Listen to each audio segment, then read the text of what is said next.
Conservation Directorate. So you'll always find a zoo ranger doing the talks, and you'll also find us in the Lima walkthrough and when it's open, the Fruit Bat Forest as well. So if you have any questions about animals, we're the people to come to. Feel free to come speak to at the end of the talk as well. Otherwise, go and find one of our colleagues after this talk in the Lima walkthrough. But that is enough about me and my role here. Let's talk about these amazing jaguars. Now we're really lucky here at the zoo. We do have 2 jaguars. We've got a lovely male here who's in front here, and he's called Napo. He's 13 years old roughly, and he's the one who's on that lovely heated rock. And then over in the other habitat on the far side, we've got our lovely female. She's about 4 years old, and she's called Pinka, and she's melanistic.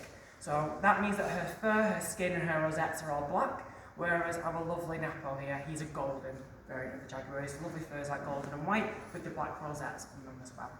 Now these guys are from South America originally, but they have spread up a little bit as well, so you can find them on the 2 extremities, kind of in the southern parts of Mexico, but also the northern parts of Argentina, so a really big span of their habitat. And in that habitat they cover a wide range of habitats, including what you can see here, the lovely rainforest, which is mainly meant to replicate the Amazon rainforest.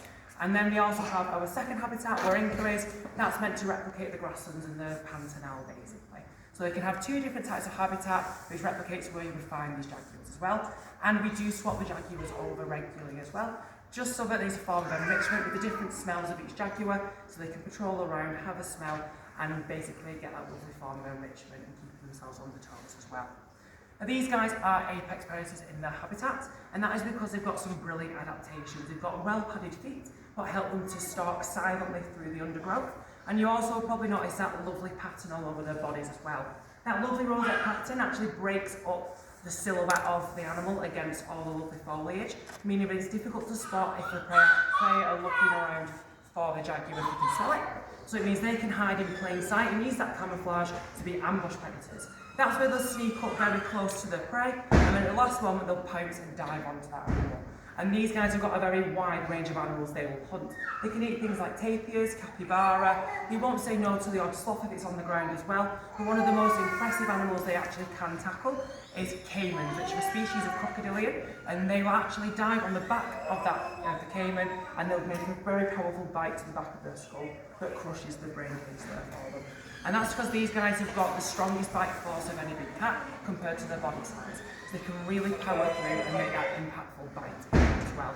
And you can probably see he's quite a muscular looking cat. That's because he can overpower his prey and grapple them as well to keep them where he wants them, to make that killing blow nice and easy for him. Now, during this talk, if he's not asleep, you'll probably hear Napo making some kind of noises, and it sounds a bit like a chesty cough, but it isn't at all. It's actually one of Napo's many forms of communication, and that is basically him letting all the animals in the area know that he is the jaguar here, that he is the top man. And as he's doing that, it's called chuffing, and it's a very deep resonating sound, and that deep sound travels further through the rainforest as well, meaning that anyone in that rainforest habitat can hear it. They'll use it to mark the territory. They'll also use it to find other mates, but for Napo, he is using it mainly to mark his territory more than anything that he expects. What you also might notice is them both pulling some very funny faces.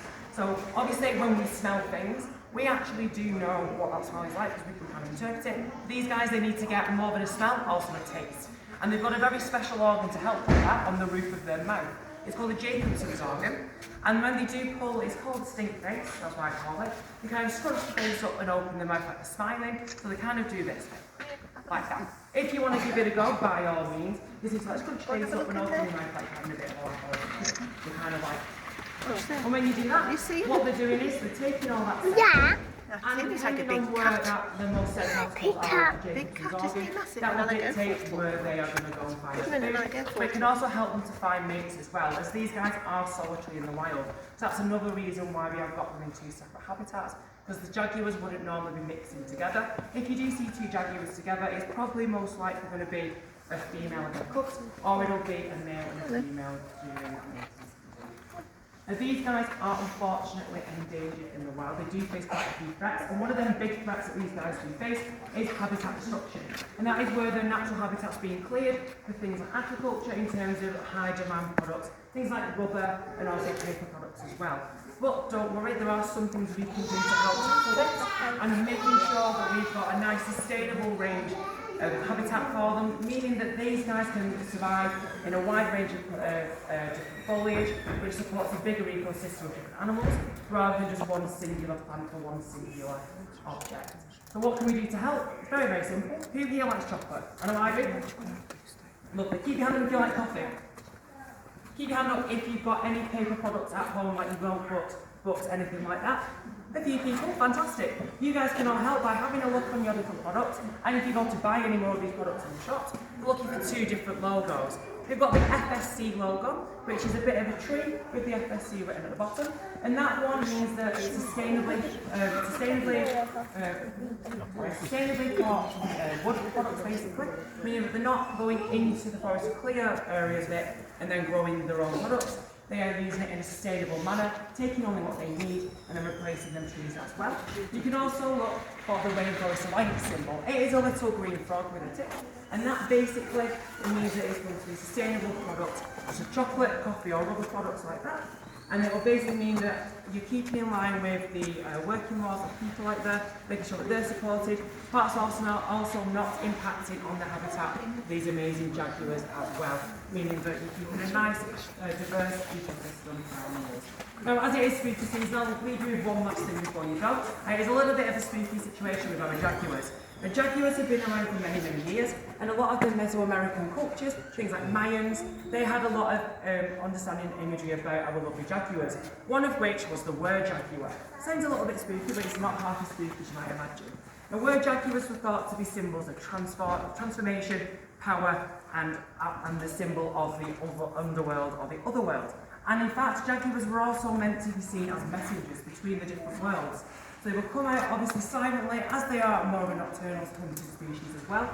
They'll be coming out during that night time, silently padding through the forest as they do, and people who saw them at that time, they thought they were guides for spirits just so they don't get lost and come back to the spirit world.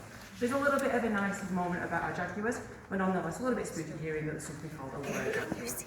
There you go. So thank you very much for coming to our talk today. If you do have any questions about our jaguars, feel free to come speak to me. Otherwise, our next talk will be over at the Humboldt Penguin Habitat at 3:40. And feel free to come and speak to a bit of our talk. Have a lovely day. We'll see you guys. Thank you very much.